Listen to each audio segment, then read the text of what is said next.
He is a 7-time Bassmaster Classic qualifier, a 3-time Bassmaster winner. He's currently sitting in second place in the Progressive Bassmaster Angler of the Year race with just 2 events left to go. Cory Johnston joins me this week. I'm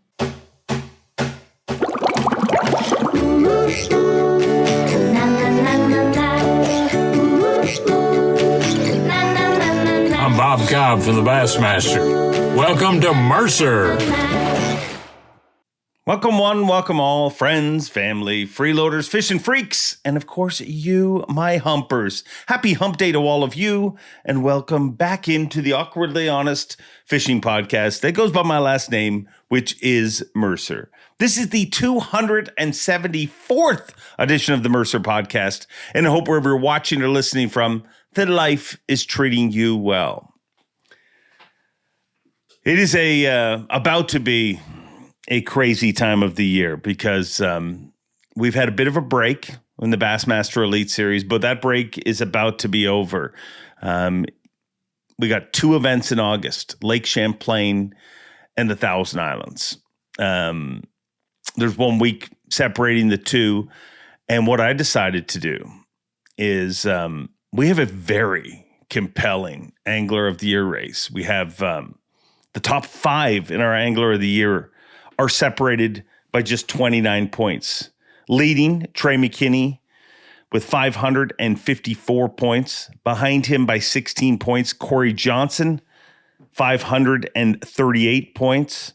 Followed by Drew Cook, just 1 point behind him, 537. Cole Sands with 533. And John Garrett rounding out our top 5 in AOY with just 2 events left to go.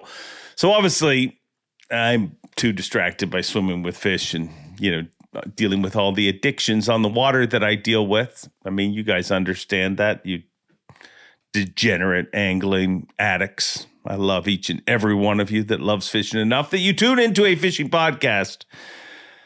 So obviously I'm distracted by all that stuff too much to get all 5 of them on the show. But what I've decided to do is get the top 2 going into the final 2 events. And they are 2 that are going to get a lot of the light on them because one name, both last names have been part of this battle for the last 2 years. Obviously, Chris Johnson has won the last 2 Angler of the Year titles. Well, Trey McKinney has finished second in both of those. Now, I'll remind you, those are the only 2 years he fished on the Bassmaster Elite Series. Never been out of the top 2 in Angler of the Year. Never been out of the top 2 in Bassmaster Classic finishes. It's really mind-blowing. But he's got the lead, and chasing him down is one of those pesky Johnstons. But this time it is not Chris.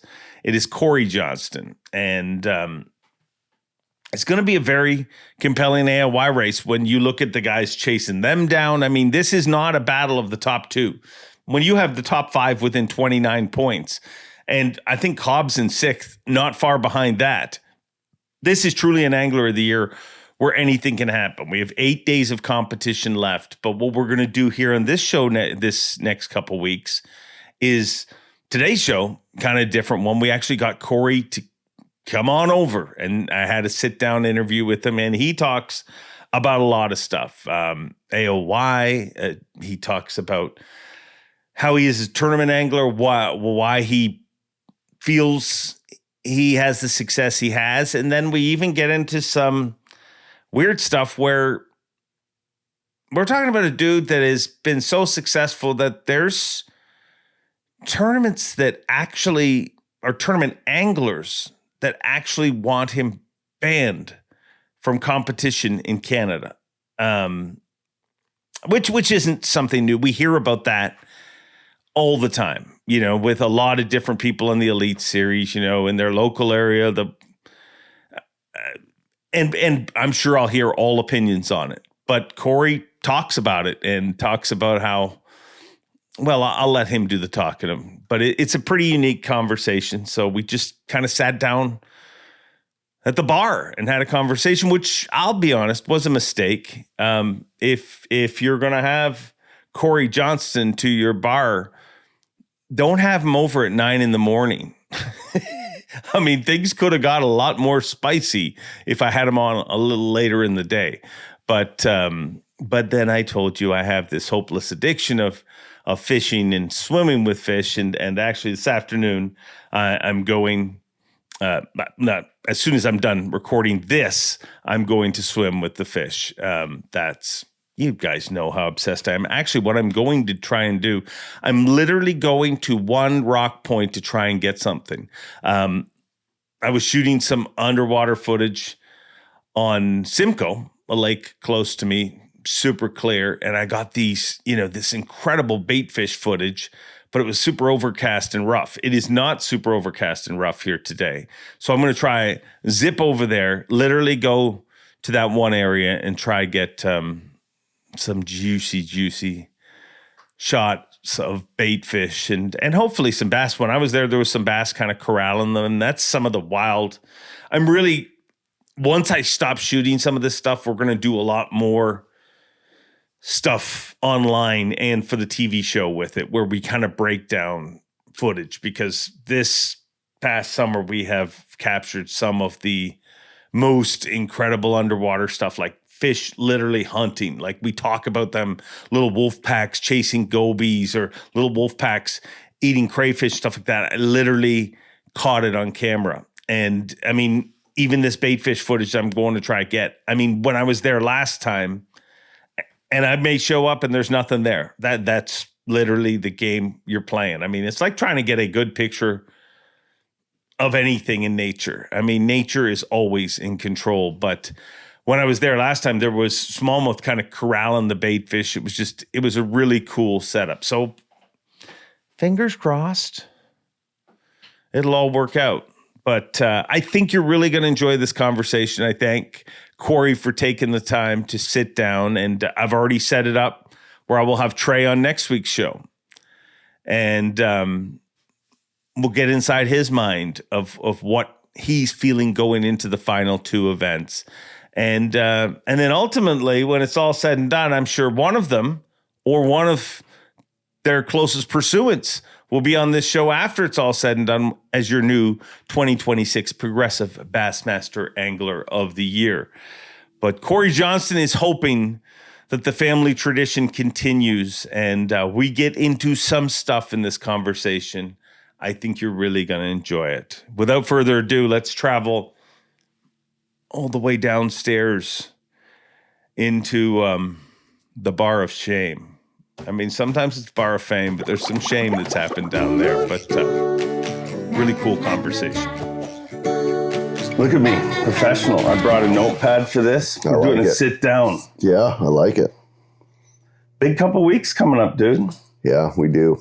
It's two of the biggest derbies I've had coming up. So we'll see what happens.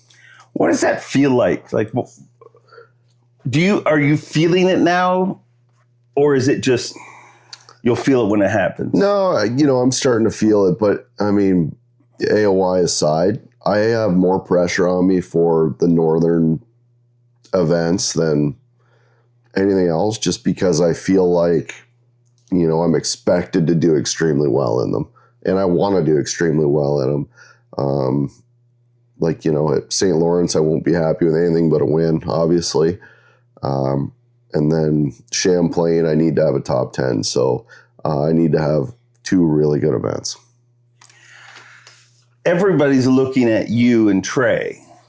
But if you look at the race, it's a lot tighter. I mean, the top 5 are within 29 points. So, I mean, somebody could come be the boogeyman and take it away from you two. Absolutely.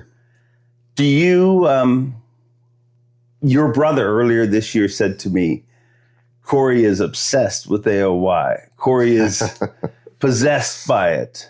Is that true? Not really. I mean, I think about it, no doubt. There's no doubt that it's not on my mind. But what's more on my mind is just Champlain right now. That's the one that is bothering me the most. I know Champlain very well. I've done very well there, and Toyotas and stuff like that when there was no scope. So I just got to hopefully make the right decisions and have a good tournament there. And Thousand Islands, it is what it is. We'll see what happens there.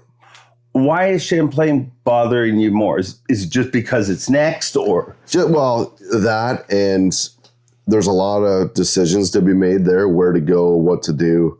With it being a no-scope event, there's going to be a lot of guys beating up shallow largemouth, and you need to make the right decision because it's a 4-day tournament. If you only have, 2 areas and they're shallow largemouth and 10 guys find it, that's not going to hold up. And the smallmouth there are going to be extremely hard to catch without live scope. So it's going to be a different tournament. It's going to be a fun one, and anything could happen there.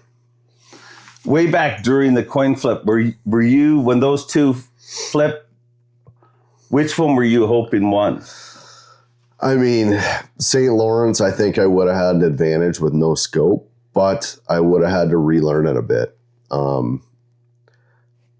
So I don't know. We'll see. I don't know the right answer for that yet. We used to do extremely well in St. Lawrence with no scope, and we were tough to beat. And I think it's changed a lot since those days. So like I said, we would have had to relearn it a bit, but I think we would have had an advantage for sure. You say we, and that's going to be a big topic going into this event. Yeah. Is it 2 against 1, or is it the Johnston brothers against the world? Like what? I mean, it's no different than it's ever been. Yeah. It's, at the end of the day, if I'm in contention for Angler of the Year, then, I'm going to get the best stuff on St. Lawrence. That's just the way it works. And, Chris will go fish other stuff that he could very well win off of. Like, that's what I did the last time we were there, and I won the tournament. So it's not like we have bad stuff. It's just I'll get first pick as to where I think I need to go. And, that's just how it always works. It doesn't matter if AOY is on the line or not. That's how we do it for that lake. Has he given you, you guys spent a lot of time together. Yeah, we do. Away from the Elite Series, obviously. Yep. And we'll talk about that here shortly, because you guys have been on quite a tear. But is your brother the kind of person that gives you advice in this situation, or does he just chirp you? Like, what has he said to you going into these final 2 events? I don't know about the advice thing, but like he tells him, like, a lot of times it's almost like he's my big brother, and he's like, "You're an idiot. Don't do that." Blah blah blah. I think that this area sucks. Be smart and fish this area instead of making an hour-long run. And like, I'm more of a gambler than he is. Yeah. Like I'm, like it hurt me when we were at the Pasquotank because I gambled and I lost. So, I knew the right thing to do and I didn't. Made a long run and burnt myself. But he's more of a, he plays the devil's advocate a lot, and he's usually right. But, he definitely throws some advice out there. Whether I listen or not, it's 2 different things. Yes. Has he given you any kind of, I think the wild thing about AOY and the Classic and anything is as you go through it, you've been through all of it basically at this point. Yeah. But, you're 2 events away from winning Angler of the Year potentially. There's going to be a lot of cameras and media. Do you think that at all will get to, are you past the point of feeling the moment when you compete, or 100%. Are you still? No, you don't feel it? Don't feel it at all. It's when they call my number and I take off, all that goes away. It's how do I catch 5 big ones, and that's all I think about all day. Making the right decisions and just making sure I'm dialed in, and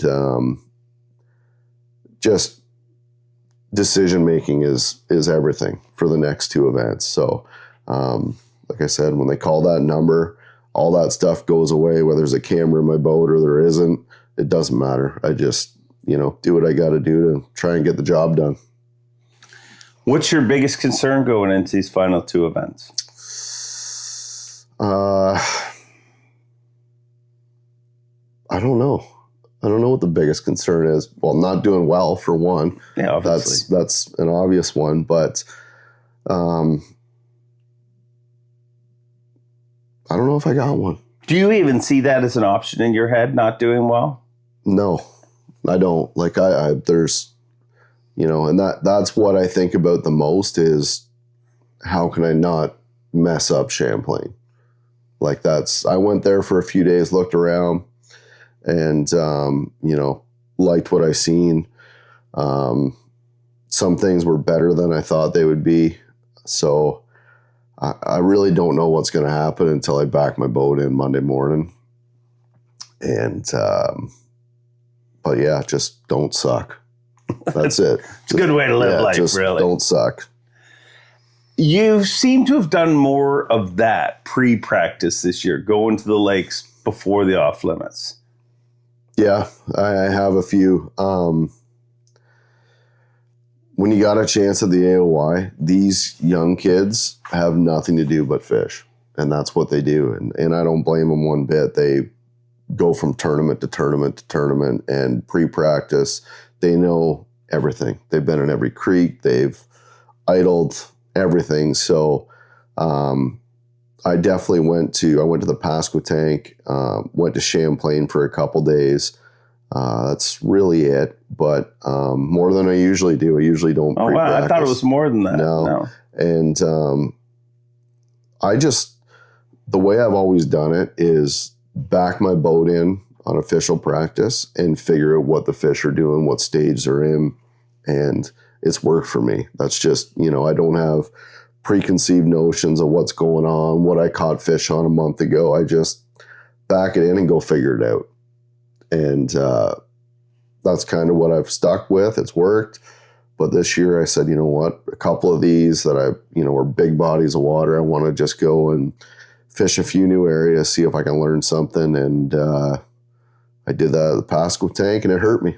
So are you concerned that the one you pre-practiced, it didn't work? No, because Champlain I know so well. Yeah. I just wanted to go see what everything looks like, see what stage it's in, see what the water level's like. And I went and had fun for a couple days, drove around, caught a few fish here and there, and we'll see what happens Monday morning. Do you know where you're starting Monday morning? Not yet, but I got a pretty good idea of what I'm going to look at first. Will you tell me what color it is? Brown or green? I'm probably going to look for some brown ones first because, in my opinion, they're going to be the hardest to find. So why will brown ones be harder to catch or harder to find? Champlain's changed a ton over the last 10 years or whatever it is. The majority of the smallmouth have moved offshore and they're chasing bait. Is that because of pressure or, different forage? I don't really know, but I do know that 4-pound smallmouth are going to be very hard to come by. And they're smart now, so not like you can 2D them very well. There might be a couple areas where you can, but you need to be efficient and scope them out in the middle, and we're not going to be able to do that. So it will be a different tournament for smallmouth. How many guys in the field do you think will try and make that Lots. work without? There'll be lots, but It's just too good. Like it is, and you might catch 5 doing it. Are you gonna be able to go through enough fish to catch 20 pounds doing it? Probably not. There's just, that's the way Champlain is. A 4-pounder's, not every fish is 4 pounds. It's not like St. Lawrence. So could you catch 15? Could you catch 20? Maybe. But I don't want to put my eggs in that basket. that's where you're in a different situation. Yeah. Where I think in other times, gambler Cory would be like, screw it. If anyone catch 5, it's me. I'm going to go do it. Yeah. But when it comes to Lake Champlain, you know, I'll put my eggs in a largemouth basket before I'd go chase nomadic smallmouth with no live scope. Yeah. You know, and I do know some stuff to be able to catch some smallmouth, I hope. Whether they're 4-pound class, I don't know. But it's going to be a game of decision making on Champlain. A lot of guys are going to beat up the largemouth. And when you have 3 days of practice and 4 days of the tournament, that shallow stuff just gets smoked. So you need to have something in your back pocket to be able to rely on for days 3 and 4. So whether I'll have that or not, we'll see. Today's high-tech fishing world can be a real pain in the neck, especially if you're running the wrong mounts. Beat Down Outdoors, they bring the graph to you. And they support this podcast and care enough about you to make this a short ad read. Check out Beat Down Outdoors. Now back to the show. This break in events, I mean, it's been a long break since our last event. The summer break's been, I mean, I have loved it. I'm ready to add another month to it. Yeah.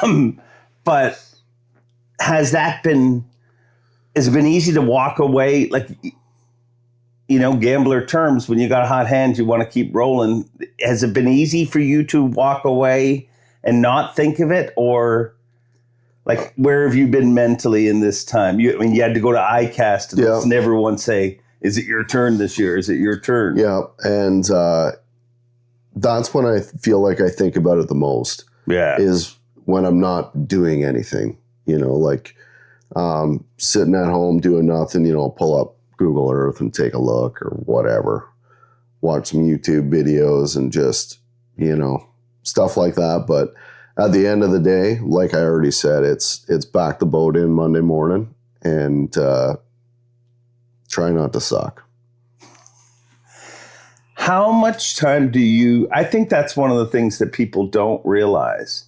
How much time do you spend on, not just you, but top-level tournament anglers in general, like on Google Earth? And I mean, it's not the day of the old charts. You can find stuff. You can, and I don't do it because really? I don't really know how to use it. I actually should have realized that when I tried to get a spot from you before we recorded, and you showed me. And you weren't very good at Google Earth. Like I'm not a professional at Google Earth by any stretch of the imagination. I just, you know, pulled it up on Champlain and just kind of looked around a bit. If I found something, I wouldn't know how to mark it and put it in my GPS or anything like that. But no, I just took a quick look and I couldn't even figure out how to see stuff very good on it. So the answer to the question is I don't do some guys a lot. Yeah, not 100%. So yeah, me not so much. So if you don't do that kind of thing, but why do you think? I mean, call a spade a spade. Look what you've done in tournaments in your entire life. Why are you guys as good? And I know that's a weird question to answer, especially with the camera on, because you're like, I don't want people to judge. But what? Like honestly, what do the Johnston brothers have that other anglers don't? Man, I think diversity. That's when we grew up around here. We've talked about it before, but the core of the lakes, we have, you know, it looks like Florida, essentially. You know, you're flipping mats, you're shallow largemouth fishing, and then you have all the smallmouth that are mixed in these lakes that that you got to figure out how to catch. And then you got all the Great Lakes, which are, you know, an hour, 2 hours from here. So, you know, we grew up with all that. So we're very well-rounded. And when you fish these lakes around here with largemouth, smallmouth, it's two totally different ways to catch them. So being able to adjust in a tournament and being able to figure it out on the fly, I think that has carried on to, you know, these Elite Series events where decision making is a lot easier. It's wild to me because obviously growing up in the same area, I didn't realize how diverse it was growing up. You know what I mean? Yeah. It's just what you fish. And then when you travel around the country, around the United States, around the world, you realize, wow, it's a really diverse area. But recently I've been thinking about something else, and I want your opinion on it.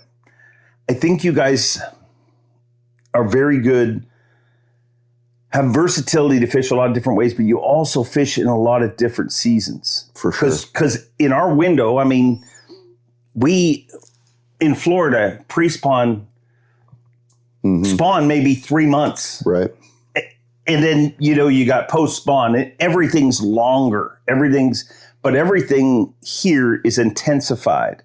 So you're used to fishing, in some situations, spawn, post-spawn, summer, fall. Like you fish in every, where realistically, if you lived in Florida or some of those places, I mean, you might have moved on to hunting by the time, what I mean? You fish most of your tournaments in spawn, post-spawn type situation, and you don't fish the others. Do you think that plays? It could. I've never really thought of that, but it probably does.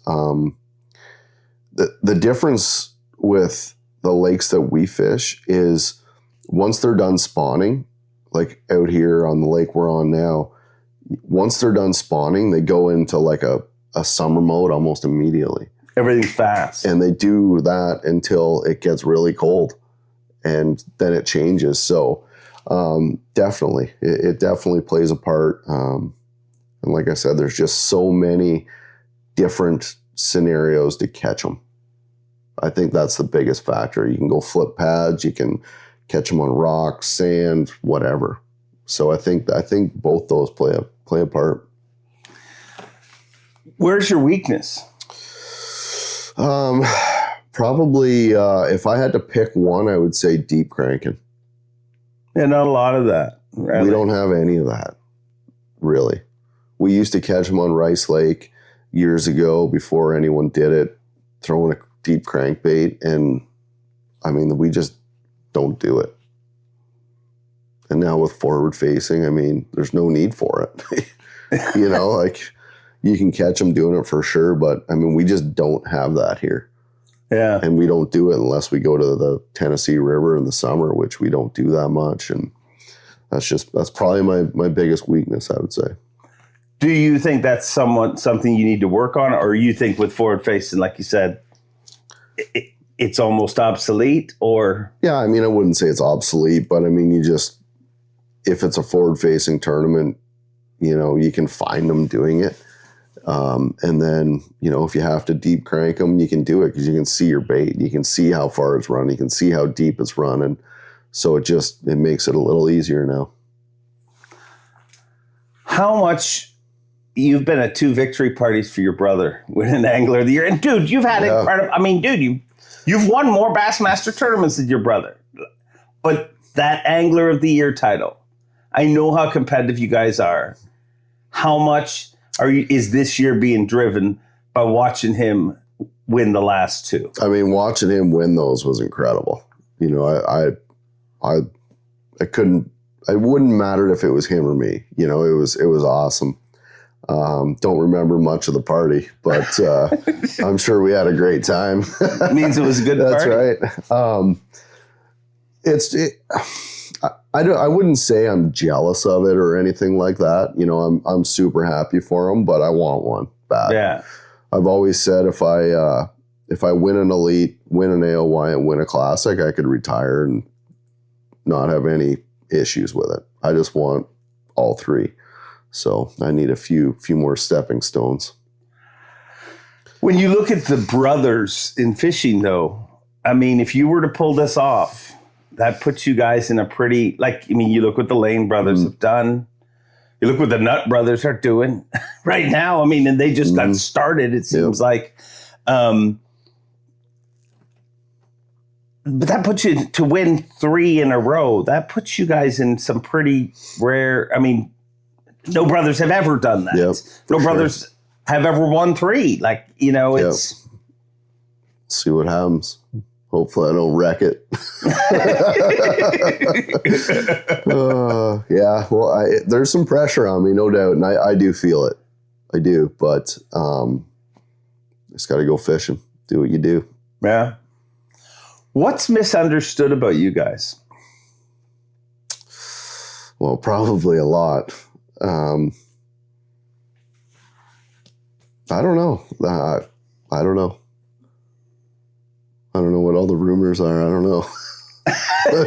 So you believe there is rumors? Oh, no doubt. I mean, when we were kids, I mean, people would say that we load docks with bait or, whatever. But I don't know. There's all kinds of that. But I mean, we just go fishing, man.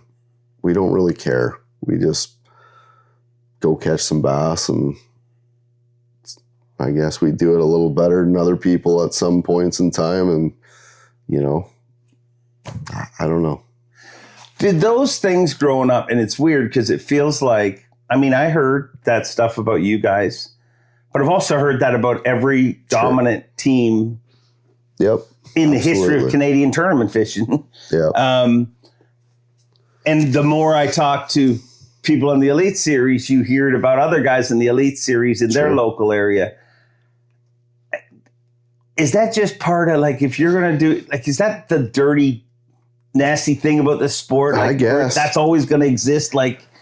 I guess. I don't know if it's jealousy or what it is, but, how do you explain to your kids if you do something the best, you're going to be called a cheater, or you're going to be banned from fishing for being good? Who knows? It's a weird sport. You brought that up, so let's talk about it. Talk to me first of all, since we left the Elite Series, how many tournaments have you fished here in Canada? Oh, maybe 9. How have you done? What's your record? I think we've won 7 and finished 2nd and 3rd in the other 2. It's pretty good. That's all right. Yeah, that's all right. The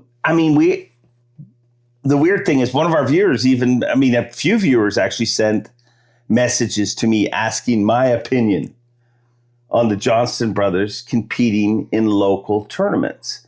And to me, I'm like, hey, when I fish tournaments, I wanted to test myself against the best guys. Yeah. My personal opinion is that's where it should be. But does it shock you that there's people that would like you banned from tournaments? Yeah, it doesn't shock me one bit. That's the way the world is. A bunch of babies now. It's guys that whine. And I put it this way. People use the analogy, well, you don't see NHL players coming out and playing in men's league. And I'm like, well, depends what men's league you play in, for one. It's true. But put it this way. If the men's league, every game was for $5,000, you wouldn't see the same people. People wouldn't play the same. Yeah. It would be a totally different game. You're not comparing apples to apples. When you say, well, NHL players don't play men's league. And NHL players, you might get some retired guys come and play the game for $5,000, but your team would be different. You would play to win. And when you go to a fishing tournament and you got 60 boats, it's $5,000 to win, and it's $8,000 US for Ranger Cup. That's a lot of money for one day. Yeah. At what point is that an amateur tournament? That's a lot of money. So why would I sit at home and not want to get a slice of the pie? I got a family to support. So does everyone else. Have you heard any of it? Or Absolutely. Is it just stuff that happens behind, like, no one somebody says it. Come up to you and said it? Or is it just like, no, you heard so-and-so said this? And no, but I hear it all. Yeah. Right? Like I hear it all, but no one ever comes up to me and says it to my face. It's so weird. And I would have more respect for someone that come up to me and said, hey, I don't think you should fish. And I would say, oh yeah, well, here's why I should. And they're allowed to have that opinion. 100%. You know.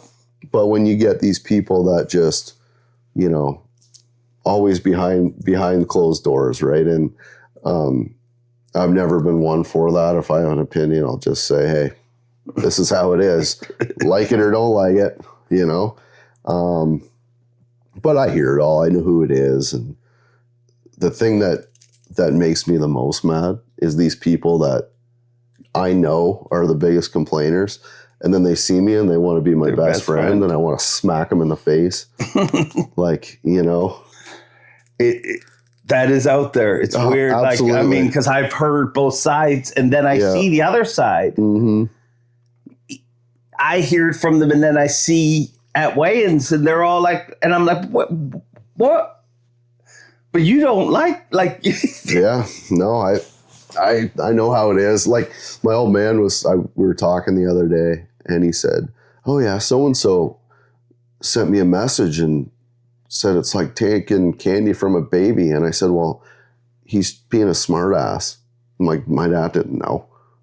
And he said, what do you mean? And I said, well, he's one of the guys that's the biggest complainers. He's sending you a text, you know, essentially just, my dad didn't know. He thought he was just making conversation. But I said, well, write him back and light him up. And he said, I'm not doing that. Like, you know, it is what it is. The fishing is, it's always going to be like that. There's always going to be complainers, and, you know, I just, sucks to suck. I don't know what else to say. Like, you know, I'm not going to not go out and fish. Yeah. Like, and the other thing is if they ban us, how can I take my kids who love the sport in a tournament and teach them, you know, everything that we've grown up with, you know, take their friends fishing in a tournament so we can get more kids into the sport. I don't know. I don't know what the right answer is, but. Do you think there's a realistic shot that they would ban you? I mean, they can do whatever they want, I guess. I mean, I have no say in it, but I would definitely make some phone calls to some sponsors if they did. Do you remember being in their situation growing up? Oh. Like, I mean, guys weren't doing what you were doing. I mean, let's be honest, at that time when you were growing up, people said, oh, it's impossible for a Canadian guy to make it. Yeah. So, but there was big name people that came and competed. Sure. Mm-hmm. And what shocks me is I'm just like, you have all these people, like the big thing when people make the Elite Series or the Bass Pro Tour is that question in their head, can I hack it at this level? Can I compete against these guys? As confident as anybody is, that's, I'm sure when you came to the Elites, you were confident, but you're like, I got to hang with these guys. Yeah. This helps a lot of those guys get an answer to that. Like, I mean, they see what they're going to be facing. They're going to be facing a bunch of you guys. Yeah. It's just weird to me how it's that I'm going to take my ball and leave. Avco not only makes incredible outdoor clothing, but they care about anglers with their 10% pledge. Avco and the Shed family donate at least 10% of the company's profits to conservation and making fishing better. Now back to the show. I mean, I don't understand it. When I was a kid growing up, you know, I wanted to fish against everybody. Yeah. You know, I loved it. And we didn't win. You know, when we were 14 years old fishing with my old man. I mean, we did here and there, but it wasn't like an every weekend thing. But there was guys that won consistently and beat us all the time. And not one time was ever like, well, I ain't going to show up and fish against that guy. Yeah. You know, I don't know. I don't know if it's growing up with the sports and the hockey and being competitive. And I don't know if, like, I would never, ever, if I got beat every time, I would still show up and be like, I'm going to beat this guy one of these times. Yeah. Like, that's just the way that I work, but apparently that's not the way everyone else works. Yeah.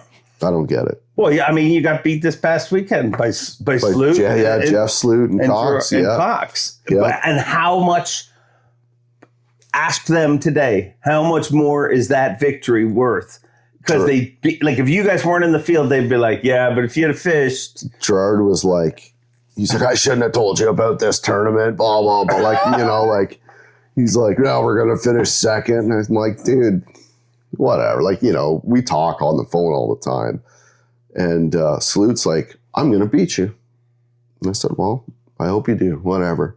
And we stay at the same hotel. We go for dinner every night. And, I see him out there in practice, and I know that he's doing the right thing. And I kept busting Gerard's balls, saying, come on, $1,000 side bet. He's like, no, I ain't doing that. So finally we settled on 200. So I owe them $200 each. Oh, they'll love getting that. Love it. So yeah, it's, I wish everyone had the same mindset as Jeff does. Yeah. Well, speaking of mindset, the Elite Series. As I said, you got 5 guys within 29 points. So this is a very tight AOY race. Anything can happen, but the 2 names that everybody's looking at is you and Trey McKinney, obviously. A Johnston-McKinney rivalry. And this is the 3rd year in a row. Will you, you're kind of a trash talker over the years. Will you mess with him a little or no? We were at a Mercury meeting, and we had a dinner, and I said to Trey, I go, just so you know, you ain't gonna win. And like jokingly, obviously, we had a good laugh about it, but I messed with him a little bit. What did he say back to that? He just laughed. So he's probably gonna beat the brakes off me, but whatever. We had some fun with it. It was funny because last year, one of the weird moments that you get to see, and it was just one of those moments where Chris didn't hear him. Like there's music blaring, it's about takeoff, and we're at the final event, lacrosse last year, right? It was the final event. And I remember, so at the final event, you go out in AOY order, and Trey was leading going into the final event. Chris was in second, and Trey was the first boat in the line. And right before I'm about to start calling off you guys, the anthem's already played or whatever. And Trey yells back, hey, good luck, Chris. And I was like, that's cool that he took the moment. And Chris didn't hear him. And Chris just was looking into the sun and he's good luck, Chris. And Chris didn't hear him. And then Trey's just like, whoa, I don't think Chris knew it, but it had to get, you know what I mean? Yeah. Like he just stared through him basically. How much do you think Trey McKinney wishes the Johnston brothers would just stay in Canada and take candy from babies?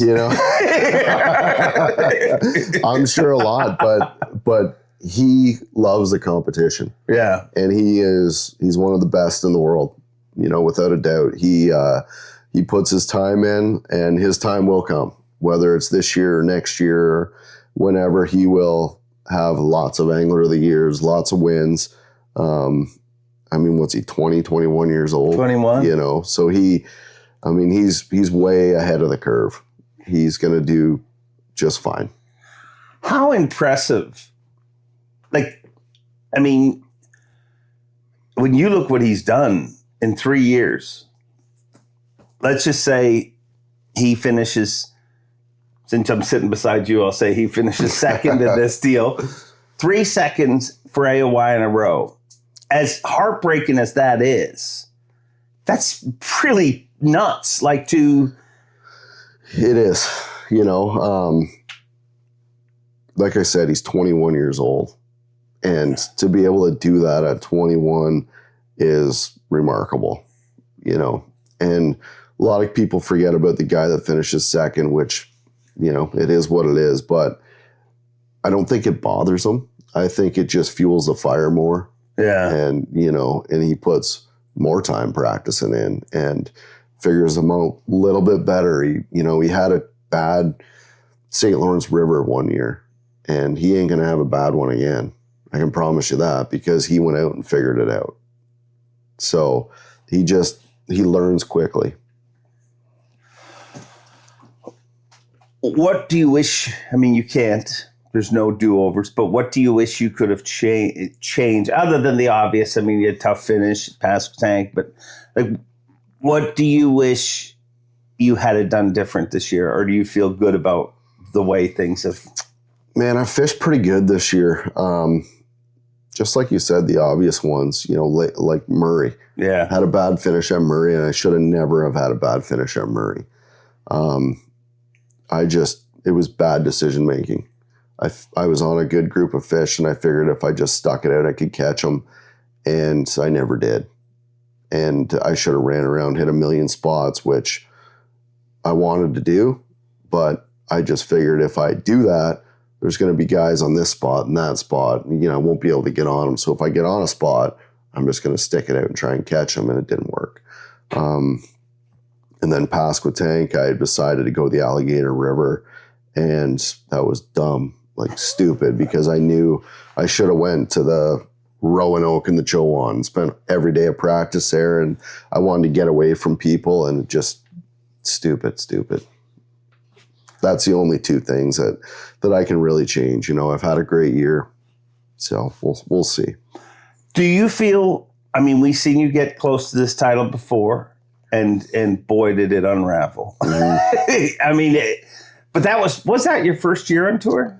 And the elites, first or second? 2019, when Canterbury won. St. Lawrence River tournament.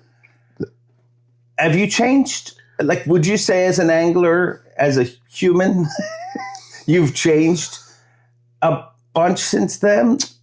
Or no? I wouldn't say that. I've always been the same person. I changed motor companies, so that doesn't happen again.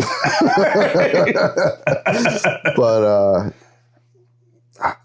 in what way? What do you mean? Well, I just feel like you got very emotional in that. Like, and dude, you'd have to be, ironically, you have a picture of Happy Gilmore right behind you yelling at a golf ball, and that's what you were that day. 100%. But you had everything that, like, it was like watching a train. Like, it was a train wreck. Like, there was a train wreck. And I'll never forget that day, because it cost me winning the tournament. Like, I haven't been that confident going into a tournament that I was going to win. I don't know, ever. Really? Like I knew I was going to win that tournament. And dude, I'm driving up the St. Lawrence River, and I'll never forget it. And I got to Mallory Town, and my motor just done. And I'm like, I don't know what to do. So I had to call the tournament director, went through the whole thing. And it was a northern swing, so it was near the end of the year, obviously.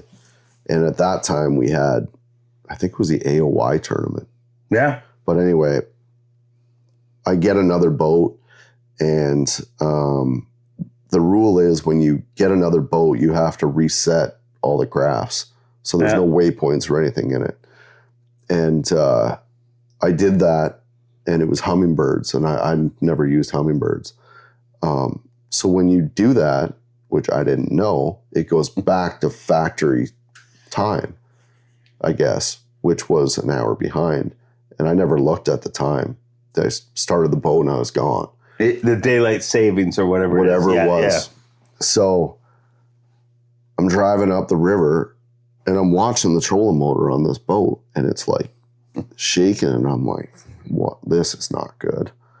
And the further I go, the more it starts shaking. I'm like, oh my God. So I stop at one spot before I get to my good spot. And the trolling motor was on 100. And I turn to the right, and it just goes, and all the bolts break off. And I'm like, oh my God.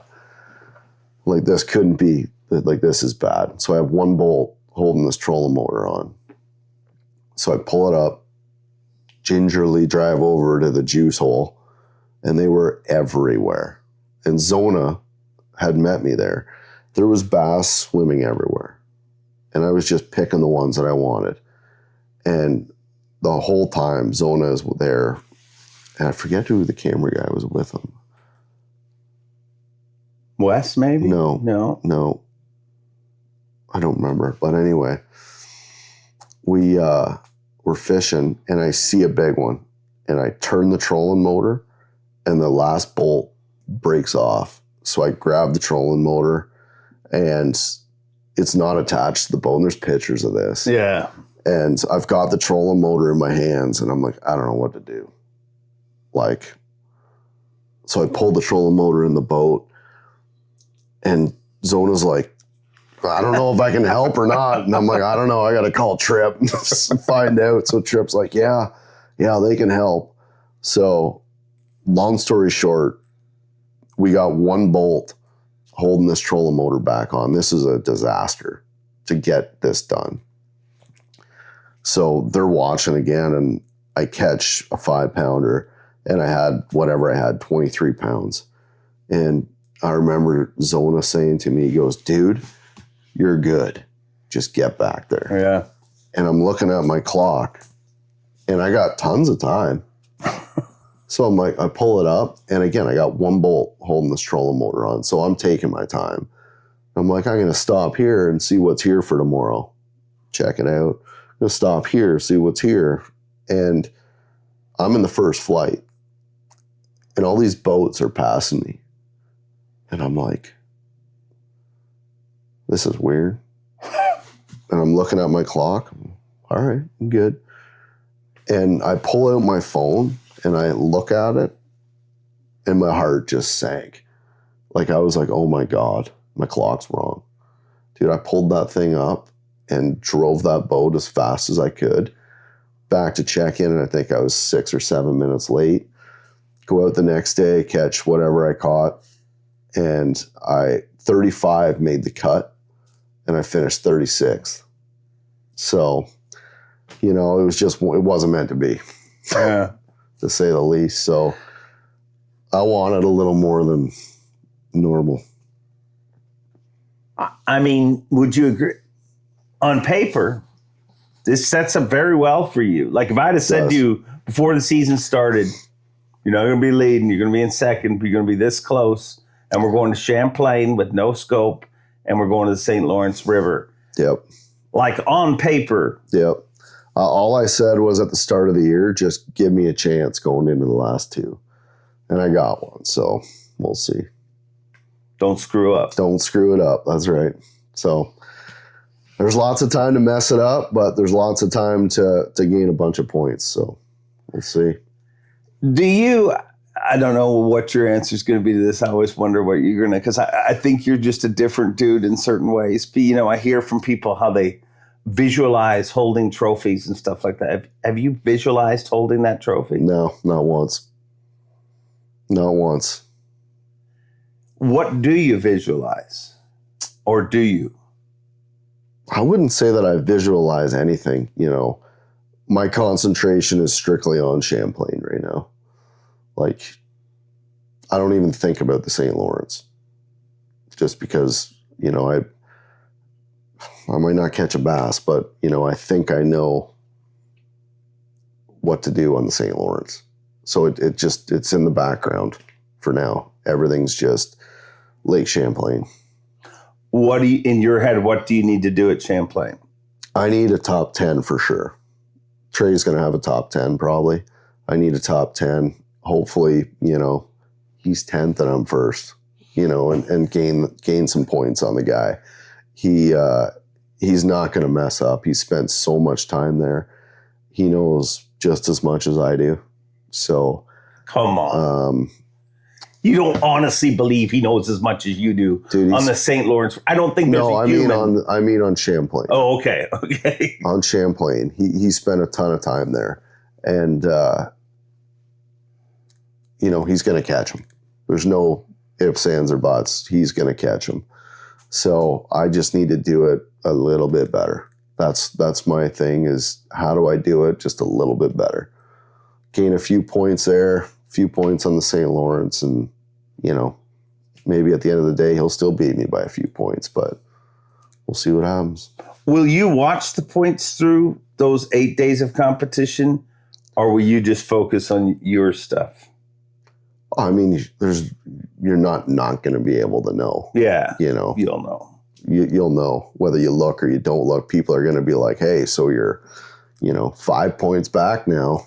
It's just, you'll be hearing a lot about it, but I just, I got to do my job and don't lose any fish. That's, the way we're going to be catching them. I'm sure there's a good chance to lose some, but hopefully we don't. Who has more pressure on them in these final two events? You guys shooting it out for Angler of the Year? Somebody trying to squeak into the Classic? Or someone trying to save their career? Yeah. I mean, that's unfair. I was about to put that in, but in my head, I'm like, well, you can't compare that because that's obviously the most. Yeah. Well, I've run a Yamaha outboard for over 30 years. It has got me home safe each and every time. If you enjoy this podcast, remember, Yamaha supports it and they care enough about you to make this ad read very short. Now back to the show. Or is it all this? everyone's got a thing that they're competing for. Yeah. Whether it's AOY, it's to save their career, whether it's, they need to win because they're financially unstable, whatever. Everyone's got something that they're competing for. And I don't know that it's fair to say that one is more important than the other. To me, it's the Angler of the Year right now. Yeah. That's what it is. My goal in the next two tournaments is a blue trophy and an Angler of the Year. That's my goal. It's pretty high, but I feel like it's definitely possible. If I can win one and have a top 10 in the other, Trey's going to have to catch them. So that's kind of my goal. Good goal. Do those events, is that a more heightened feeling for you? Like going into day one of Champlain, is it going to feel different than day one of our first event of Gunnersville this year? Probably. Yeah. Probably.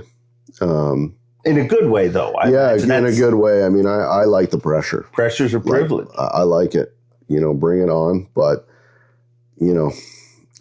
I don't know what to expect. I really don't. After practice, I could be super disappointed and not knowing what to do and be on the struggle bus or I could be feeling really good. I don't know. I just don't know what it's gonna bring with no live scope. It's gonna be a different tournament, and I'm looking forward to it. It'll be a fun one. All right, I got a different question for you. What's the dumbest thing you've ever done to catch a bass? Oh, well, I'm glad you put that on the end of it.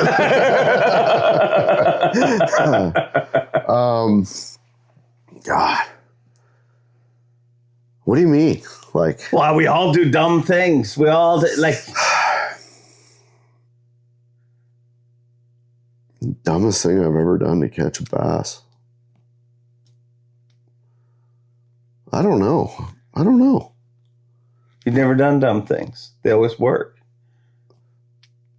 I'm not much of an experimental kind of guy. No. I use what works. I did have some urchin baits sitting at my house for 5 years, sitting on the shelf and going, that is the dumbest thing I've ever seen. I'll never throw that. Oh. Chris and I both did. And that could be pretty dumb that I didn't pick it up. Yeah. Yeah. But I'm not much of an experimental kind of guy. And I'm learning to be more. But I'm like, dude, I'll pick up a jig and go catch them. Yeah. Keep it simple. Keep it simple. Yeah. Why is me and you have talked about the urchin, we've worked with BKK and making some specific hooks. For sure. I wish they were out 5 months ago because I think that quad would dominate. That system, that rigging system is for sure incredible. It would be the only hook people would throw, but now there's a lot of them out there. But why is that bait specifically so good right now? I think it's something I've never seen. It's we don't really have anything like it. And these bass are so conditioned to a flipping jig, a Senko, whatever. And it's something that triggers big fish. It moves a lot of water, and they just They've never seen it, so they eat it. They can't grab it with their hands to feel it. Yeah. So they just eat it. They do eat it. Like when we were on Santee and, I started throwing that abstract around, Chris first called me and, let me back up. I put my boat in and the first thing I did was pick up an abstract and threw it under the first 6 docks that I came across. And I was like, I got to go do something else. So I hooked it up, did something else. Chris calls me. He's like, you might want to try fishing some docks with the urchin bait. I said, well, I just did that this morning. I didn't catch anything. He's like, well, do it somewhere else. So I literally was in a creek, threw the abstract up to a dock. It sank. I pulled it twice and caught a 6-pounder. I was like, damn. So I call him. I said, I just caught one on the first dock I fished. He's like, I've had like 5 more bites. So I go to the next dock, throw it out there, catch a 5-pounder. I'm like, damn. So it was, from then on, it was like, like Polinick said, it was a wasted cast if you didn't throw that. Yeah. Does it play in the last 2 events?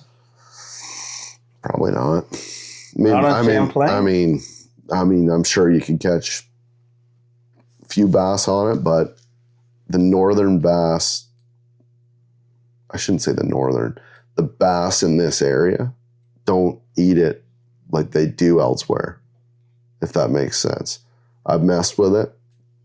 I've caught a few on it, but a jig will work just as well. I won't have one tied on, put it that way. You will not. Try not. Wow. I think just because the sheer volume of them that are going to be throwing, they have to play.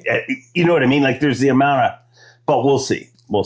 I mean, you generally, when it comes to fishing stuff, better than I. But I mean, there will be some fish caught on it, but there's better baits. Yeah. Up here, anyway. All right. Last question. I'm going to have Trey McKinney on next week's podcast. Got a message for him, a question for him? No, I don't. Just bring your A game. That's all I got, I wish him the best, but it's going to be a fun couple events left, Like I said, he's a heck of a fisherman. He's not going to mess it up. Hopefully I don't either. And, it'd be awesome to come down to 1 or 2 points at the last day of fishing. Yeah. We'll see what happens. Be a fun one. Thanks, dude. Thank you. See, it's always weird when you go for because you're like, well, we screwed this up. It's a bad time to screw it. It is. Don't screw it up. Deal. Don't screw this up is, that great words to live life by. Should be kind of your goal in life, I think. And that dude right there is kind of a polarizing figure in our sport. Love him, hate him. I mean, what the Johnston brothers have done in competition it's mind-numbing. I mean, what Trey McKinney's done in competition is mind-numbing. It's going to be a fun Angler of the Year battle. And again, I remind you, you have 5 within 29 points. So although there's going to be so much hype about those top 2, this still can go a lot of different directions. But that's what we want, right? As fishing fans. I mean, that's what I am. I get it. I work with Bass, and you look at me and you say, well, he works with Bass, and that is my job. But I'm a fan, and that's where you see my passion and excitement come from. And this is what we want. I mean, we want 5 guys within 29 points going into the final 2 events. I want them knotted up even more. Let's whittle it down to 3 within 10 points, or 4 within 10, 5 within 10. I don't know if we can do that, but I mean, let's make it tight going into the final event. And in a perfect world, it all gets decided on the Saturday, if not even better, on the Sunday. It's going to be a fun few weeks of tournaments, but I still have a little time to swim with the fish, and I will do that. So I'm going to go do that right now.